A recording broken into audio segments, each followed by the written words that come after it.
Thank you for listening to the Untoxicated Podcast. This is the latest essay from our Sober and Unashamed website and blog. We hope you get something out of $1 Million Endorsement. While watching football over the holidays, my youngest son asked why all of the sideline reporters are hot women and all of the play-by-play commentators are variably attractive men.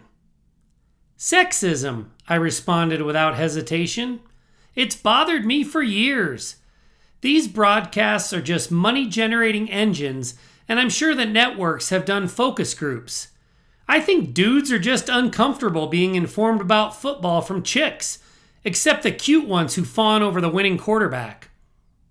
Exactly, my daughter said from behind the couch, to which my fanny was semi-permanently adhered during bowl season.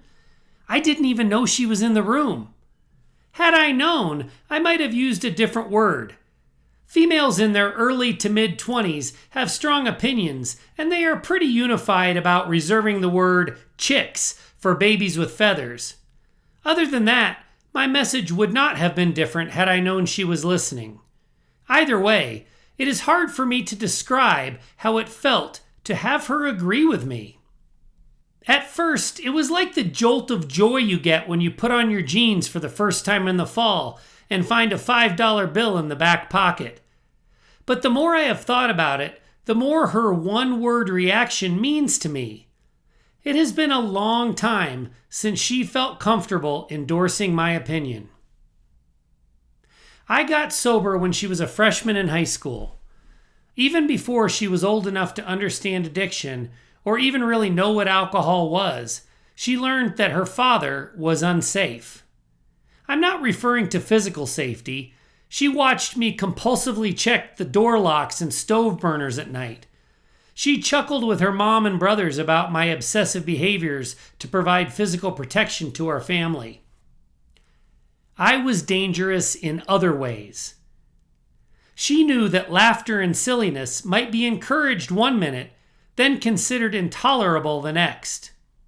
She knew that her requests or questions were sometimes addressed with love and thoughtfulness, and other times they were chastised as ridiculous or burdensome. She knew that the common areas of our home were to be carefully gauged for anxiety level, while her closed bedroom door offered protection from mood swings and interrogation. Mostly, because of my inconsistency, she knew that she had no respect for my opinion. When I was like 15 minutes sober, I addressed each of my children individually. Since she was the oldest, my daughter was the first to be subjected to my proclamation.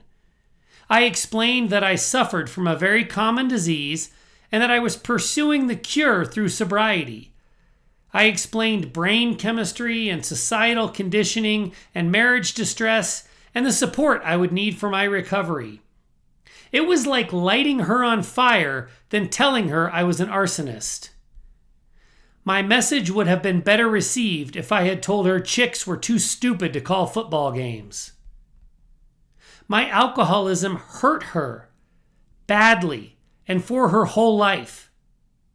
The very last thing she wanted was for me to present myself as an authority figure on the dysfunction that caused me to crush her childhood. She thought I was a hypocrite and an asshole. Had she felt safe enough around me, she would have told me so.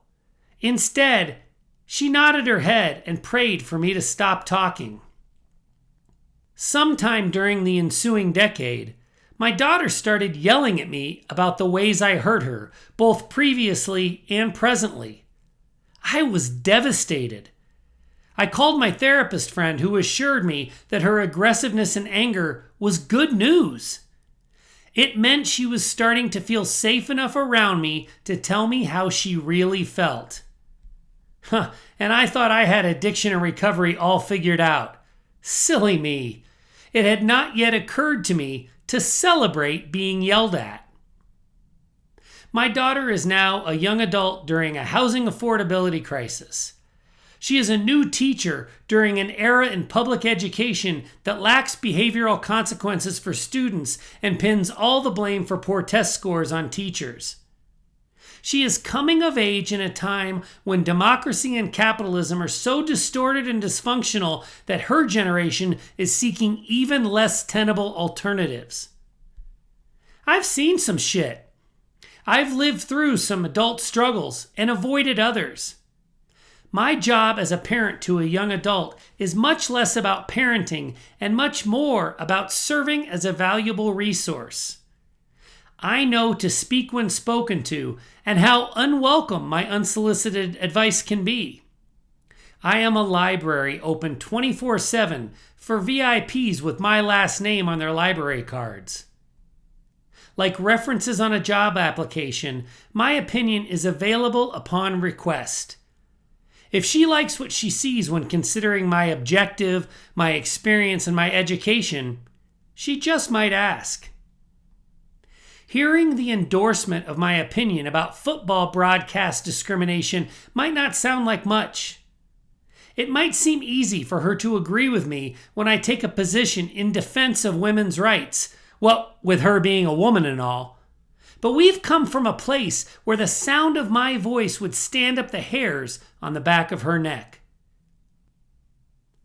So hearing her endorsement of my opinion about media sexism felt a lot like finding $1 million bill in my jeans pocket.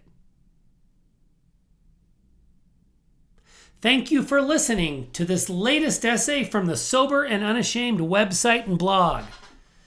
We'd like to remind you that if you start the enrollment process for our programs during the month of January, you'll receive your first month free. Those programs are our Shout Sobriety program for high-functioning alcoholics seeking sobriety, and our Echoes of Recovery program for the partners of alcoholics. Please consider joining us, and thank you for listening to the Untoxicated Podcast. You've got this, and we've got you.